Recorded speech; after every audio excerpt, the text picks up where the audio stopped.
স্যান মেরিনোর বিপক্ষে প্রীতি ম্যাচ খেলতে দেশটির উদ্দেশ্যে রওনা দিয়েছেন বাংলাদেশ জাতীয় ফুটবল দল। প্রথমবারের মতো কোনো ইউরোপিয়ান প্রতিপক্ষের বিপক্ষে খেললেও র্যাঙ্কিংয়ে ৩০ ধাপ এগিয়ে বাংলাদেশ। ফলে জয় ছাড়া অন্য কিছু ভাবতে নারাজ ডিফেন্ডার তপু বর্মন। জানাচ্ছেন নিলয় মজুমদার।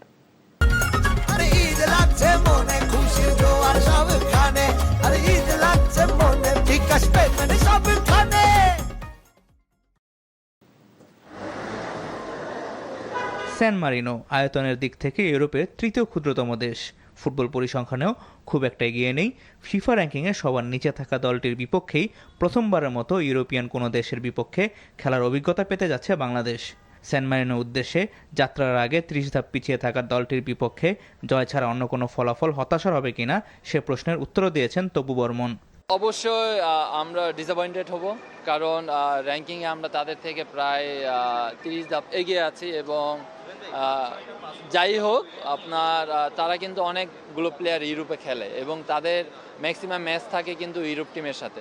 ডেফিনেটলি আমরা ওইভাবেই আগাবো এবং আমরা ওইভাবেই প্ল্যান নিয়ে যাচ্ছি এবং আসলে যেটা আমি শুরুতেই বলছি যে আমরা এই জয়টা আমাদের দেশবাসীকে ঈদ উপহার দিতে চাই। থমাস ডুলির অধীনে 4 দিন অনুশীলন করেছেন বাংলাদেশের ফুটবলাররা।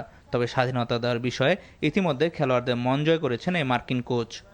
একটু ডিফারেন্ট, মেবি কভার একটু more tactical in a way, and this coach is a bit more gives more freedom in some aspects. So he likes passing on the ground to be aggressive in pressing. So I think we have the players to do that, and we'll show that.